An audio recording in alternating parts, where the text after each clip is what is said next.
প্রিয় দর্শক বন্ধুরা, আপনাদের সকলকে এই চ্যানেলে স্বাগত জানাই।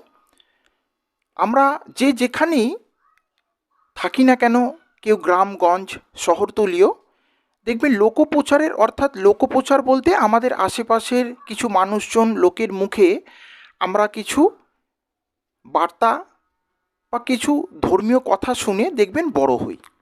তো সেটা শাস্ত্রীয়র অনেক সময় মিল খায়, অনেক সময় মিল খায় না। তো আজকের যে বিষয়, যে কার্তিক ঠাকুর অবিবাহিত, আমরা দেখবেন ছোটোবেলা থেকেই আমাদের পাড়ার আত্মীয় স্বজন বহু মানুষের কাছে কিন্তু শুনি যে তিনি চিরকুমার, তিনি বিবাহ করেননি।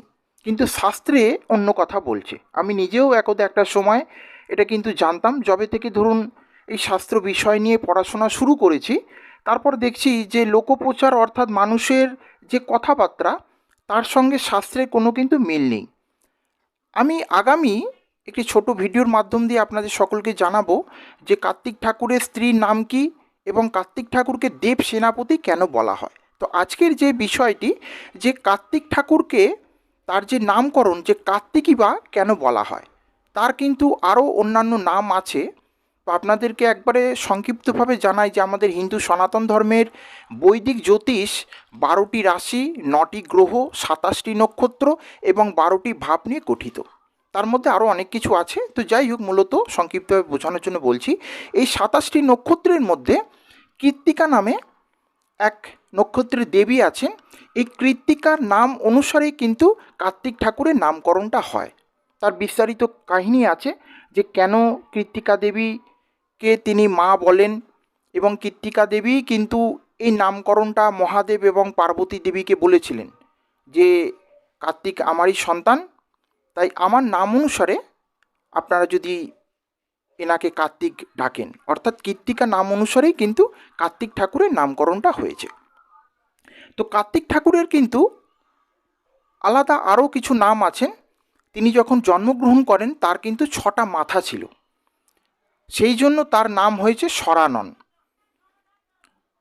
এবং পরবর্তী ক্ষেত্রে বিশেষ কিছু কারণের জন্য, এটা ওপেনলি বলা ঠিক নয়, তো বিশেষ কিছু কারণের জন্য তার 5টি মাথা আর কি খসে যায়।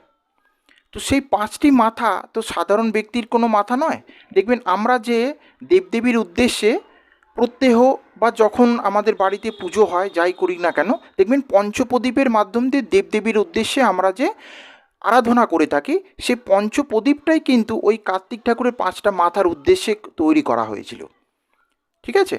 তো তার নাম প্রথম যদি বলি সরানন, স্কন্ধ, দেখবেন আমরা যেরকম শুনে থাকি স্কন্ধ পুরাণ, তো স্কন্ধ, মরুগান, মহাসেন, কুমার, সুব্রাহ্মণ, দেবসেনাপতি, ভেলাউদা, এই ধরনের যে নামগুলো আমরা খুব অতটা শুনিনি, এগুলো সাউথ ইন্ডিয়ানের দিকে তাকে পুজো করা হয়। তো এবারে আর একটা জিনিস আপনাদেরকে জানাবো, তিনি কিন্তু মঙ্গল গ্রহের অধিপতি।